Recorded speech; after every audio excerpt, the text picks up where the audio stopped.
Welcome back to another NahamCon CTF 2022 write-up video.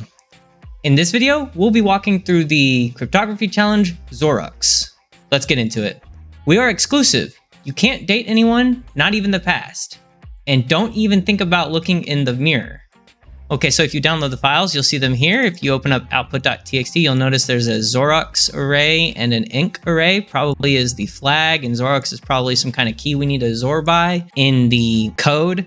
I have dec.py and XORROX.py here. XORROX.py is obviously the one they give you, so let's take a look at that first.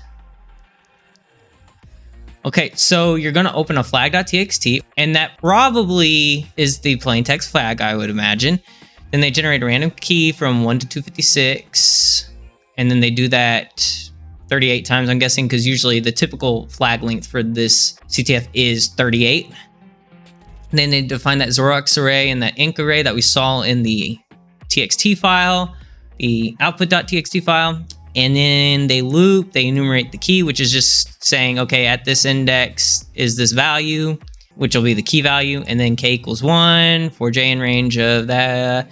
We can do k, XOR, k. All right, so I get the gist, right? You're XORing the key with a k value and then pinning it to the XORROX array, and then you're XORing the flag with the key value to get INC. So if we can derive k, we can get the key, and then XOR the key with the encrypted flag, or the ciphertext rather, in order to get the flag back. Because that's how XOR works, right? If you XOR one value with another value, and you get another value, that other value can be XORed with the other two values to get the respective other value, if that makes sense. So I already wrote a script to kind of decode this. So we'll open that up, we'll maximize this, and we'll move this to the other side like so. Okay, so what I did here is I just took the two arrays that they gave us in the output file, because that's where they're writing out to, right? And I say for I in range of 38, we know what the length of the flag is, so we can start with that. I didn't find any need for the v value here.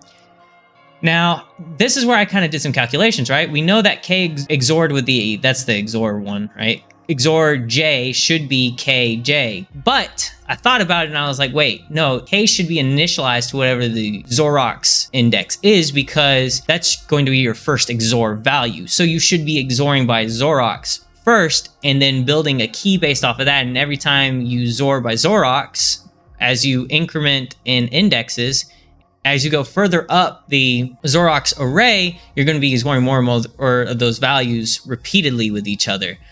But remember, as you're incrementing, you want to account for the next value in the XORROX array. So, that being said, I initialize k to XORROX of I, rather. And then I say XOR the k with the key of j as we're building the key, right? XOR key of j, and then I can actually get rid of that value, I believe. I don't need that. And then I append the key, or I append k to the key, which I don't think I needed to do that either. No, I did do that, yeah. I append k to the key so that we can keep using it each time this for loop goes. And then at the end, I just go ahead and instead of making another for loop and printing out the key array or whatever, or sorry, the key XORed with the INC, I just did it inside this for loop. So each time this executes, we'll get a piece of the flag, essentially.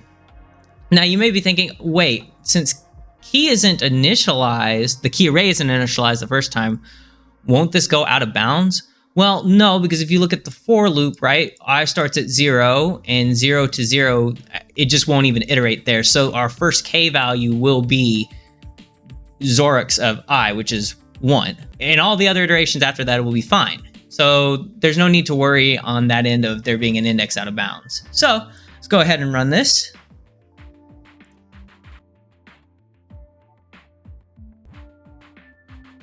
And it's out of bounds. Oh, do I need that value in there? Hang on. I might have misspoken. Looks like I did need a value in there.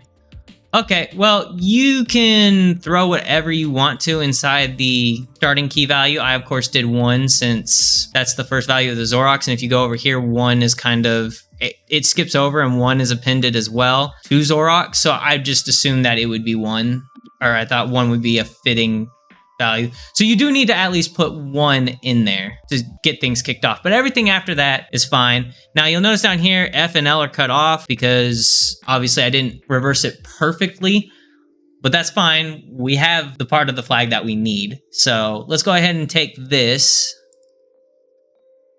and we'll go to the flag submission, paste it in, make sure to throw in our F and L at the beginning, submit. And boom, here we go. If you enjoyed the video, drop a like and subscribe to the channel to show your support. Turn on post notifications to get regular injections of cyber content directly into your feed. Check out our Patreon, join our Discord, and follow us on Twitter. Links in the description box down below. And leave any feedback or questions in the comment section down below. This is Almond Milk. Thanks for watching. Goodbye, world.